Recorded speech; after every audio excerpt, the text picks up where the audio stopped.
gatii birrii fi warqee biyya keenyaa afata algaa fi akkasuma immoo meeshaalee aadaa cuukkoon jira, dhangaan jira, marqi jira, aanan jira, dhadhaan jira, urgoon jira kan yeroo dhadhaa dibatan. Assalaamu alaykum wa rahmatullahi wa barakaatuh.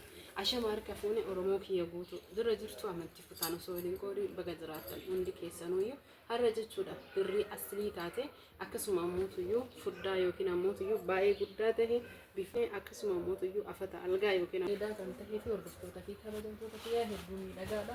Haalli afata allee yookiin ammoo sirellee yoo dhabee jedhee kan irraa fe'ee isin agarsiisu garuu ammoo gatii isaatii fi jiraachuu isaa qofa isin beeksisuuf dhufe inni kun jechuudha kan ajaja obboleettiin tiyya meetira hayaadha. Namoonni meetira hayaan hagam ga'a algaan jettan yookiin ammoo afanni kun meetira hayaan hagam ga'a jettan kunoo inni kun meetira 50dha jechuudha yookiin 150 baay'ee guddaa kan ta'edha. Akkaataan dalagama isaa ammoo yookiin kalaqni isaa filannoo obboleettii kiyyaati baay'ee bareedaa. Carqiin isaa kun ammoo carqii furdaadha. Hordoftoota fi kabajamtoota kiyya osoo qarshii isaatiitti hin tarini kuni ajaja addaati jechuudha. Fakkeenyaaf kan hojjetamu akkaataa feetaniin kan alamas fe'uu dandeettanii diizaayinii biraallee irra barbaaduu dandeettanii waan hedduu isinii ibsuu barbaada. Asirratti tiraasii lamaa fi tiraasii carqii lamaa fi tiraasiin akkasuma immoo fakkeessi isaa ispoonjiiti.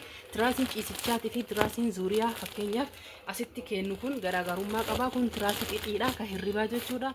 Isa kana xixii addatti gatiin uffata kanaatii fi gatiin ammoo tiraasii garaagarummaa guddaa qaba jechuudha.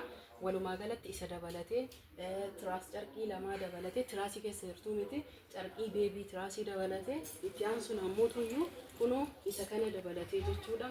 Inni kuni carqii firaashaa tokko yeroo buna danfiftu qofa obboleettiin teennaa ajajatte meeshaa hedduulee na biraa qabdi, firniichara qabdi, wanni isiin hin qabne hin jiru. Tiraasii sadii kana dabalatee carqii tiraasii sadii carqii beebii tanaati akkasuma carqii beebii algaati. Itti aanuun ammoo xaalli kalarii isiin haadatotte jechuudha. Inshaallah rabbi si alaafisu soofaa jechuu heddi hiikee baay'ee isin agarsiisuu baadhullee maaliif jennaaniin qarshii isaa isin beeksisuu barbaada. Kunniin hundi kana dabalatee kanallee dabalatee qarshii inni ittiin bitamee qarshii 10,000 isin jedha hordoftoota fi kabajamtoota kiyya. Itti aansuun ammoo rakabootii abbaa gadaa kan qabdu jechuudha obboleettii. Meeshaan kun meeshaa nam tokkooti miti meeshaa nam hedduuti. Qarshii 3,500 inni kun meeshaa isaa guutuu dabalateeti. Itti aansuun qorii addatti dhuunfaa obboleettiin keessa kan qabdudha. Qoriin kun baay'ee qashtii tahee bareedaadha. Abbaa gadaatiin adda isaatiitti qarshii 4,000. Itti aansuun obboleettiin keessa takkallee kunuu asitti kan argitan kuni qarshii qorii jechuudha. Abbaa gadaatiin haala amma isin argitan kanaan meeshaalee sorban baay'ee faayaa fi bareeda tahee jedhee qabdi. Asitti urgoo qabdi. Kunoo asitti ammoo boraatii asitti untu asitti siinqee qabdi jechuudha. Inni kunniin akkuma baratamee jedhe qarshii 10,000 isiniin jedha. Itti aansuun obboleettiin tiyya maqdas jechuudha. Asiin dura uffata aadaa hedduu biteefii jira. Inni kun birriin ajajaan hojjetamaa baay'ee furdaa kan taheefiyyuu akkasuma ammoo hedduu guddaa kan baay'ee guddaadha.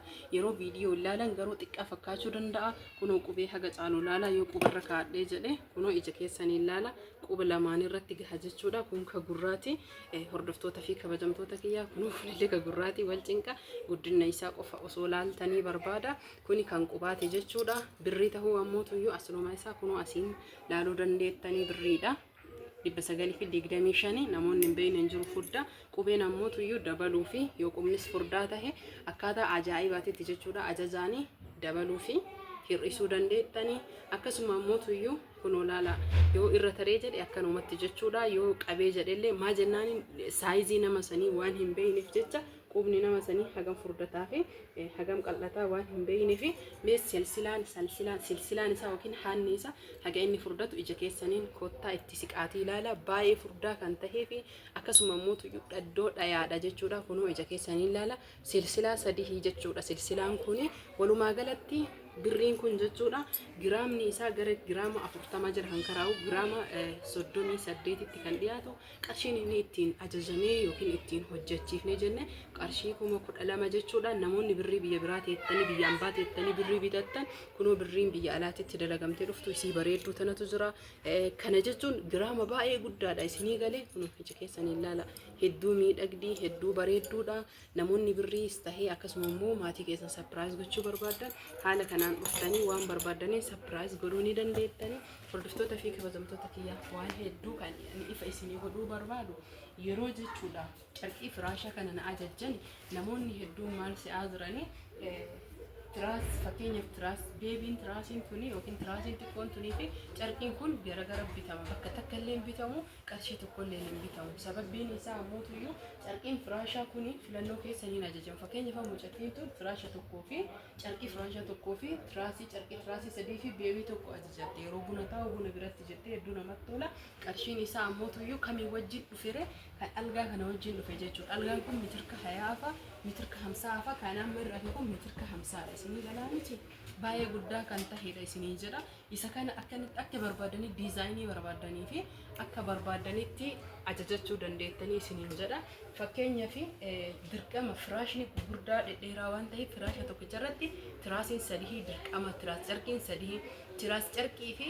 ammootu tiraasiin garagara gatiin isaa walitti dhufu isiniin jedha tiraas carqiin carqii kana waliin dalagama tiraasiin ammoo bakka firaasha bitanii firaasha wajjin bitama tiraasiin hirribaatii fi algaatii fi tiraasiin tuni kan itti hirkatan garaagarummaa qabdi kunoo tun akka dhagaatii jabaatti isinii galee tun akka dhagaatii jabaatti irra hirkatanii tun ammoo tuyyuu baay'ee laaftuudha tunii fi suni hirribaa beebiin tunii fi sun obboleeyyan jechuudha kana jechuun tun isinii galee algaa tun qarshiin isiitu tuni 300 giddiin bittan isii tokkoffaa taatetii fi tunillee akkasuma xiqqishoon tunillee 300 isiniif galaa miti sun 350 ayyuu ani kabiteen haa 300 ta'u malee tun ammoo tuyyuu guddoon isin tokkoffaan taate 250 qarshiileen garagaraa tiraasillee garagaraa itti aansun ammoo tuyyuu namoonni carqii ajajatan nama fakkeenyaaf obboleettiin tiyya kunoo jechuudha isinii galaa jira miti na hiikkatuu dide sirritti waan hidhamee fi nama dhiiratitu hidha waan ta'eef fakkeenyaaf xaalii kana jechuudha isin inshallah soofaa yoo ajajattee jette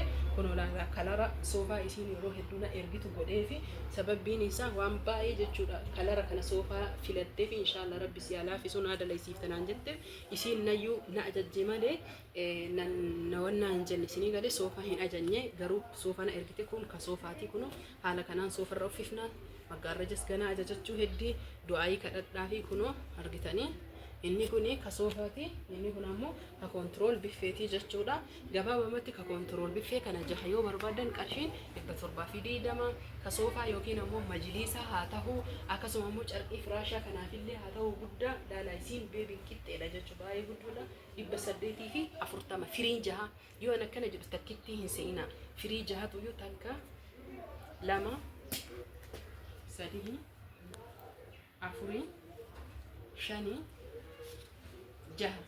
jahan tanatuyyuu kalarii feetan kalarii carqii keessaniitii walitti dhiyaatu 840 tabiffeellee takkuno 2 3 4 5 jahan tanatuyyuu 720 isiniin jedha yeroo hedduu dogoggora namni kenna qabu yookiin ammoo ijoolleen hedduun ittiin nagaafataa jirtu carqii yoo fakkeenyaaf carqii kana namni 10,000 dalaysiifate carqii firaashaa kana fakkeenyaaf obboleettiin carqii algaa akka argitan kanatti beebi tiraasii kan hidhatee kanneen hunda hidhatee 10,000 dalaysiifatte isiniif galaa jira miti maal seetarree isin alga wajjin 10,000 namoonni hedduu akkas se'an nama jechuudha qarshiin irra ergee qarshii san naagalchii jedhaa jiru jira maaliree carqii kana qofa gatii carqii qofa sufraa dabalatee carqii dabalatee ka 16,000 jira ka 14,000 jira ka 9,000 ka gabaa irraa bitan jechuun babarruun dhukkeen irraa harca'u tokko illee ni jira maal seerree yoo fakkeenyaaf 15,000 jettee carqii kana beeksifte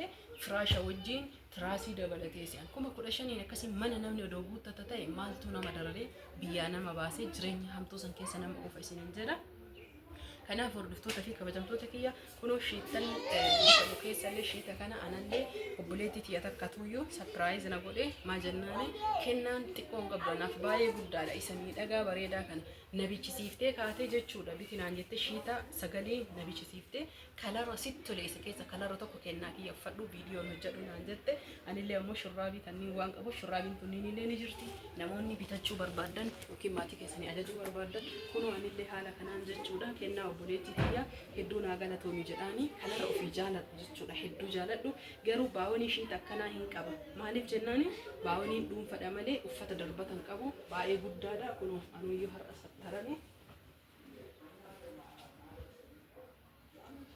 argitanii akkatti nama miidhagsu rabbi si haa miidhagsu isin jedha hedduu naa galatoomi jedha obboleettii tiyya tana ka ofii jaalattu keessaa fudhunaan jettee fudhadhee jira kanaaf shurraabii ammoo armatu irratti bitatee kunoo duruma qaba waan ta'eef irraan uffadhe dura shii ta'ee argadhe qofa irraan uffachuu fi baay'ee qashtiidha namoonni shurraabii akkanaa barbaadanillee gatiin kadhee fi har'aa tokko waan hin tahiniif sallaalee addaan isin hima namni bitachuu barbaadan hundi isaatu shiinni kun qarshii 1,000 fi 500 isiniin jedha ammoota haga 800 illee ta'uu mala gaafni sun akka isii itti bitamee jedhe isin shiita hedduu walirra bitte sababa saniif jecha 1,000 fi 500 tiif binne kanaaf hordoftoota fi kabajamtoota kiyya isin jaaladha isin kabaja namootiin hedduun timira nagaafataa jirtanii aanan nagaafataa jirtanii aanan hartee jechuudha yookiin ammootuyyu aanan niidoo akkasuma immoo zamzama namni zamzama gaafatanii zamzama jaarkaan illee yoo feetan akkanuma dhaabbatee jaarkaaniin akkuma achi dhufeen bakkarraa ni jira isiniin jedha namira odoon tahe